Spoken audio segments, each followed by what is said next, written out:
Karma by छोटी सी नन्ही सी है। घर में माता पिता ने ठाकुर जी रखे हुए हैं। एक दिन किसी कारणवश बाहर जाना पड़ा।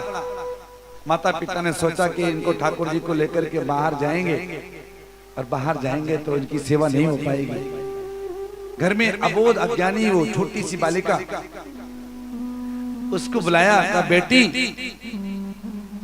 एक बात बताऊं तुम्हें, ये इनको जानती हो? इनको लोग कृष्ण कहते हैं, गोपाल कहते हैं, कन्हैया कहते हैं। और एक काम करना, मेरा आदेश है, जब तक नित्य प्रति भोग बना करके, प्रसाद बना करके इनको नहीं खिला देना, तब तक खाना नहीं। जब तक ये ना खा ले।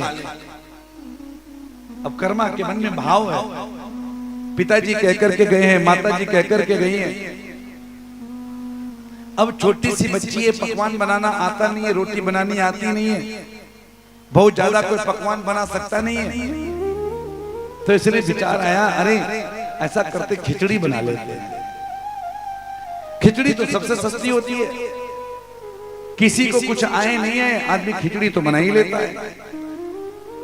और उसी समय पर ऐसा भाव मन में आया और खिचड़ी बनाना प्रारंभ कर दिया।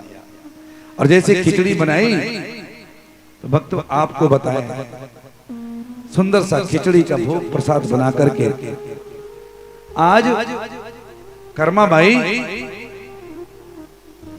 थाल में खिचड़ी को सजा करके और लेकर के चल पड़ी। ठाकुर जी विराजमान है। और इसके बाद में आज जैसे ठाकुर जी विराजमान हैं, तो भक्तों जानते हो क्या हुआ? उसी समय कर्मा बाई ने ले जाकर के ठाकुर जी के सामने खिचड़ी को रख दिया, खिचड़ी को विराजमान किया, और बस उसी समय पट लगा दिया, पर्दा बंद कर दिया। विचार कर लिया कि ठाकुर जी तो खा ही लेंगे, लेकिन थोड़ी देर के बाद में पर्दा खोल करके देखा तो खिचड़ी तो वैसे की वैसी रखी हुई है।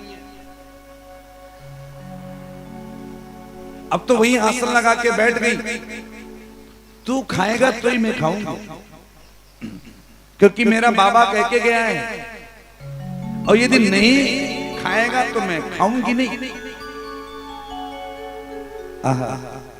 भाव हमारे अंदर में है तो भगवान कहीं भी प्रकट हो सकता है, और यदि भाव हमारे मन में नहीं है तो मंदिर में जाकर के भी भगवान हमको नजर नहीं आता है। मंदिर में जाने के बाद भी भगवान नहीं दिखता है।